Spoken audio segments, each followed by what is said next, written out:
Okay, well, when Dr. Moon asked me to give his high-field sodium knee coil talk last week, I was feeling somewhat conflicted, actually, because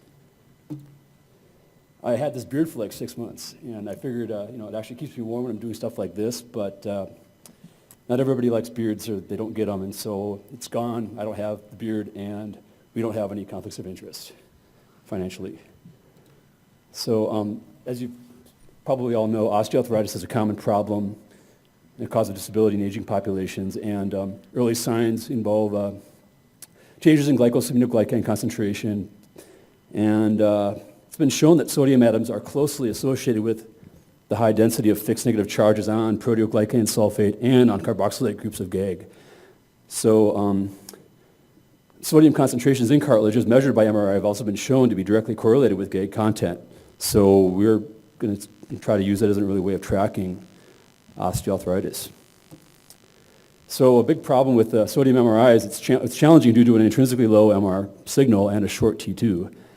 And multi-channel surface RF coils in combination with a high field like 7T can provide improved sensitivity for sodium MRIs. You can see going from 3T to 7T here.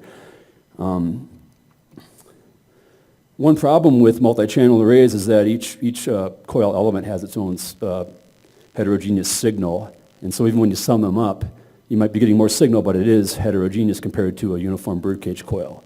So accurate quantification of sodium concentration requires a homogeneous B1 RF field. So what we do is calculate transmission and reception B1 field maps. They need to be measured to correct for the B1 inhomogeneity artifacts in sodium MRI. And also, you can see a proton image and a corresponding sodium image that that sodium MRI is also hampered by a partial volume effects, we'll call them PVEs, due to low spatial resolution and a broad point spread function. It's intrinsic to the sodium image. Correction for PVEs requires both structural proton and sodium signal information of cartilage at exactly co-registered positions, and a dual-tuned RF coil helps with this. So the goal of the study is to develop a new dual-tuned proton sodium RF coil for human knee MRI at 7T with high sodium signal sensitivity. Then to investigate the B1 field characteristics of the sodium multi-channel coil to correct for the B1 inhomogeneity artifacts of the sodium image. And then to measure the intrinsic point spread function of the sodium image. And then ultimately to correct for the corresponding partial volume effects to get quantitative measurements of the sodium concentration in knee cartilage. So all this work was done on 3T and 7T Siemens scanners. We had 7 normal subjects, middle-aged or younger, no problems. And SNR and B1 mapping was with a homogeneous cylindrical phantom filled with saline. And then we had a reference marker with saline also next to the knees for imaging. Here's just an example of some coils that were used for the study for field comparison and coil comparison. So we had 2 high-pass sodium birdcage coils built at 3T and 7T. And then one 4-element multi-channel sodium transceiver array RF coil was developed for 7T, right there. And all of the proton images used a 3D fast double echo steady-state death sequence. You heard about it in the earlier talk pretty well, but the sodium MRI was a 3D ultra-short echo time spiral sequence that we could get in 15 minutes. And then vector-summed transmission and reception B1 field maps were measured and compared. And B1 inhomogeneity artifact correction we found could be accomplished just with the transmission B1 field map, as I'll show you. So here we have the magnitude and phase images from each channel that could be vector summed to give our reception B1 field map right here. And then we can get the transmission B1 field map from variable Flick angles. And we see that both of these two maps compare well enough that they're nearly identical, so that we just need to measure the transmission B1 field for all of the B1 inhomogeneity corrections. Now here's a simulation of how we accomplish the partial volume effect correction. So in the sodium images. So the effects of increasing point spread function versus the cartilage thickness on the partial volume effects that we observe in sodium images. And in this case, this is a simulation where all all of it's acquired at 2 millimeter isotropic resolution, but we change the hypothetical intrinsic point spread function of the sodium image, and what you can see is that you get a signal reduction as you get more of a pronounced, broader point spread function. So the simulations that we do to correct for that, or the simulation involves using the point spread functions, relaxation times, the spatial filter, and the cartilage thickness. The point spread function and the cartilage thickness are going to be key for this correction. So here is the SNR comparison on a phantom. At 3T versus 7T, you see an increase in signal to noise, which is the histogram's plotted here, and then at 7T, when you go to the multi-channel coil, you get the greatest signal to noise. It is broader, but it is greater.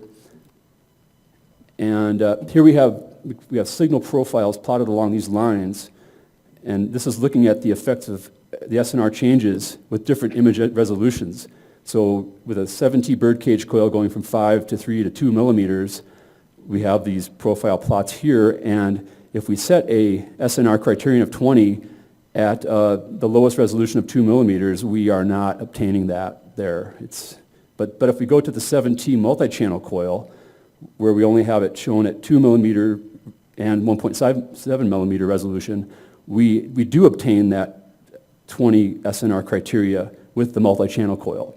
So with our system, 2 millimeter isotropic resolution is feasible only with the multi-coil and at 7T. And this just shows you what the signal to noise was for the 7 subjects. We get an average signal to noise of 27. Okay, so this, here we have how we determine the point spread function. So here is the external sample, and we can plot the signal from A to B and average around the entire circumference of the circle and make that plot, and we see that we have an effective point spread function with a full width half max of 5.2 millimeters. And you can see the effects of partial voluming on the measurement of sodium concentration here, where with a larger pixel size, you're getting a really low value for sodium. That's looking again at the signal along this profile plot. And so right along through there. And when we go to 2 millimeters, we get a much higher value, but we're still quite a bit below the actual value of 290 millimolar for sodium. And it's important to point out then that the partial volume effects at 2 millimeter resolution is dominated by this intrinsic 5 millimeter full width half max of the point spread function on the sodium image. So here's how we do the partial volume correction, where we have from the DES image, we can take the cartilage and we can flatten it out, and we can also flatten out the corresponding sodium signal. And from the DES image, the proton image, we can determine the cartilage thickness and make a cartilage mask, and that's going to be applied to the sodium. And when we do that, we can see that the corrected sodium content after the partial volume correction is significantly higher and flatter than before the correction. This just shows the distribution between the 7 subjects, where after the partial volume correction here in red, we see a much larger value of 288 versus 86 for the averages of all those 7 subjects. And also we see a much tighter, the variation between subjects of the sodium content is much better after the PVE correction versus the actual cartilage thicknesses and the uncorrected sodium. So, a new highly sensitive sodium RF coil for knee MRI at 7T was developed. We got higher sodium SMR with this 4-channel, multi-channel transceiver coil versus a conventional birdcage, and this also higher sodium SNR at 7T versus 3T. And these improvements in SNR to a clinically relevant value of greater than 20 for the sodium image in knee cartilage is due to the combination of the higher 7T field and this multi-channel dual-tuned proton sodium RF coil. Also, the B1 transmission and reception fields for this coil at 7T were similar. So then, as I showed, we only need to get the transmission B1 field map for the B1 inhomogeneity corrections. But the 5 millimeter intrinsic full width half max of the point spread function of the sodium image was much higher than the 2 millimeter imaging pixel resolution we were doing. So that's going to dominate. And this proton sodium MRI allowed quantitative measurements of sodium in knee cartilage by measuring the point spread function and cartilage thickness from the sodium and proton images respectively. So a properly designed transceiver array RF coil can satisfy two requirements, B1 homogeneity, and we can do some B1 shimming, and especially with a multi-channel transmit, and also have surface coil sensitivity. And the transceiver array RF coils are also advantageous for their compact design, particularly for a double-tuned coils with high sensitivity for both nuclei. And we can have improved compensation for this partial volume effects and for susceptibility artifacts in sodium MR. And certainly we should have some further optimization. So here's just the various ranges of coils that they were building, and this was the main sodium proton coil that I've been referring to. And so this can be useful for knee osteoarthritis, and I hope I never have to have this, and I can do stuff like I'm doing there. But contact Dr. Moon if you have any questions. Thank you very much.